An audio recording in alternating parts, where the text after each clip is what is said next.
sulla focaccia calda.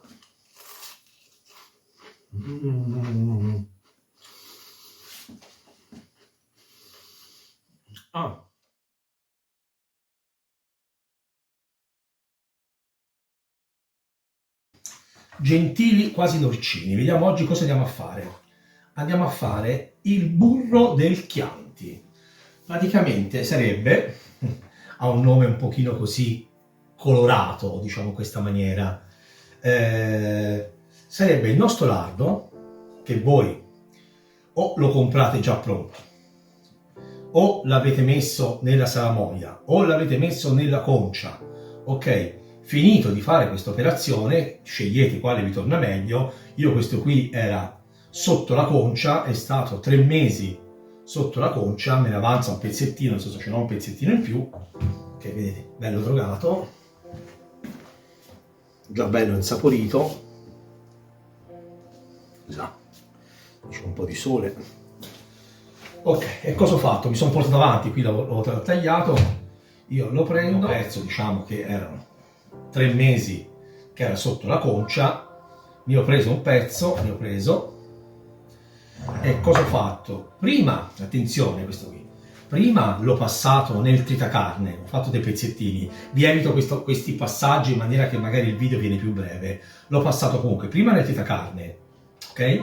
Poi l'ho messo nel frullatore, nel robottino, e l'ho frullato tutto, e mi è venuto una palla, come fosse del burro, guardate qui, ha la stessa consistenza, ovviamente questo era già un po' salato, comunque se dovesse mancare del sale, io vi consiglio di aggiungere, se magari siete sotto, il mio per dire ora è perfetto, perché avendo levato dalla concia era bello salato, non ho levato la parte intorno salata, l'ho mischiata dentro ed è perfetto. Comunque se vi dovesse mancare metteteci del sale buono, in questo caso io ci metto del maldo, o prendete del sale medio che non è altro che del sale grosso tritato, o già lo comprate già così. Questa ricetta è fantastica perché voi con questo diciamo preparato ci potete fare i crostini, mangiarlo così a crudo,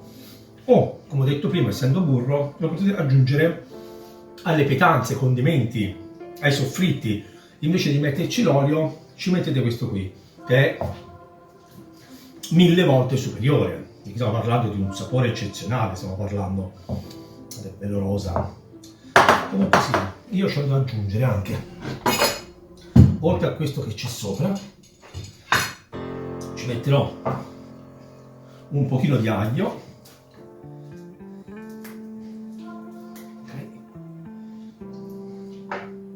un po' di pepe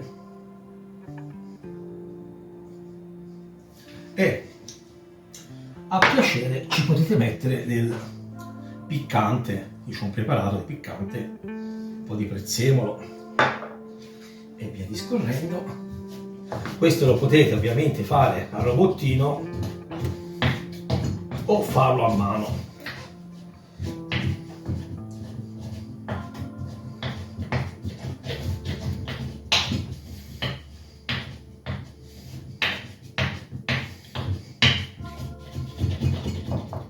Andiamo ad aggiungerlo. Perfetto, via tutto. Mi piace un pochino più piposo. Là. Via così. Via così. E qua un po' di manualità e un po' di forza per mischiare il tutto.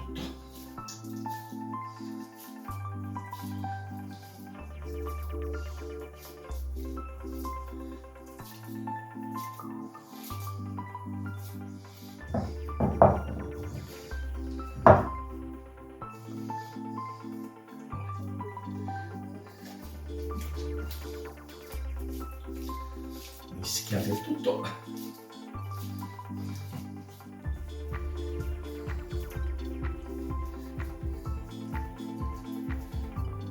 Assaggiate sempre. Se manca sale mettetecelo, Comunque deve essere bello saporito di spezie, cioè, se vi manca un po' di spezie mettetecele.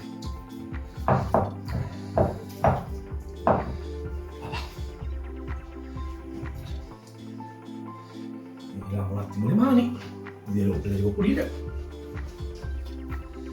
E adesso lasciamolo, prima di fare questo lasciamolo riposare un paio d'ore. Ci aggiorniamo fra un paio d'ore, intanto li pulisco bene bene. Sono passato un paio d'ore, cosa ho fatto? Io l'ho messo in un barattolo, in maniera che voi lo potete conservare. Qui dentro quanto ci dura? Essendo già passato sotto sale, avendo già fatto il suo percorso di 3 mesi, qui dentro ci durerà quanto volete. Poi c'è il sale che lo mantiene, quanto volete va avanti. Al limite, quando lo aprite, la prima parte sopra la pulite perché è più contatto, è a contatto con l'ossigeno. Se dovesse ingerire sopra, il resto sotto sicuramente non andrà l'angelo perché non è, diciamo, lardo fresco. Una cosa che non ho detto, questo qui è il lardo della groppa, ok? Non della pancia, perché la pancia non va bene. Per fare il lardo ci vuole quello qui dietro, che ha la caratteristica che è idrorepellente, è diverso da quello della pancetta. Quello della pancetta assorbe molto il sale, diciamo così, e si deteriora anche prima. Invece questo qui, essendo sopra, ha una caratteristica diversa. Il lardo comunque si fa con la parte sopra della groppa. Ok, ora la focaccia al caldo. E ora qui la parte, quella che piace tanto a me.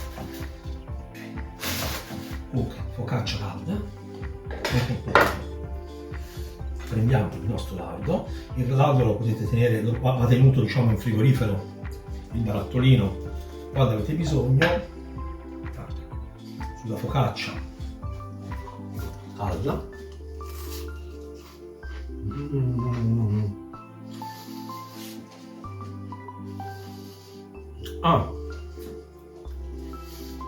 Il sapore del burro, per intenderci quello danese salato, ma 1000 volte più buono.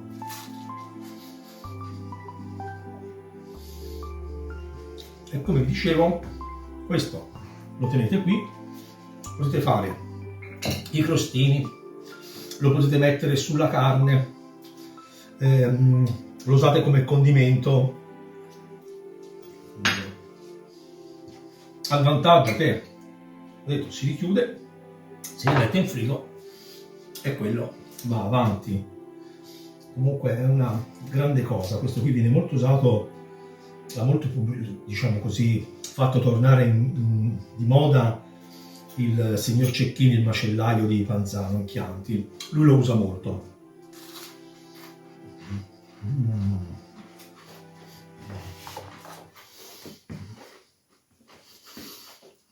Spero che questa ricetta vi sia piaciuta. Mi raccomando, seguite il mio canale, se non l'avete ancora fatto fatelo, aiutatemi a divulgare queste informazioni che secondo me sono informazioni bellissime. Io mi sto impegnando, impegnatevi anche voi. Io trasmetto a voi, voi trasmettete agli altri. Ok? Vi ringrazio e vi saluto con l'inchino e con l'imbuto. Buono, buono, buono.